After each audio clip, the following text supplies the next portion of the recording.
Блях е колекция от криви усмивки, кафяви сутрини, лепкави ръце и мълчаливи гърбове.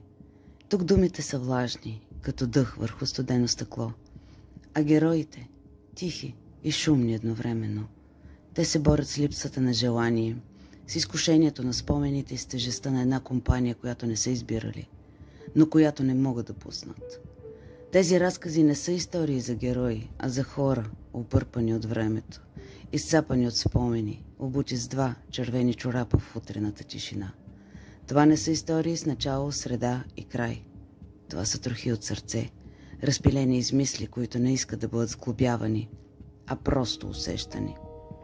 Блях и пътуване през емоционален дъжд, през съмнителна близост, през усещането за другост и нужда. Няма щастлив край, но има истина и топлина, и мъгла, която можеш да сгънеш и да прибереш в джоба за после.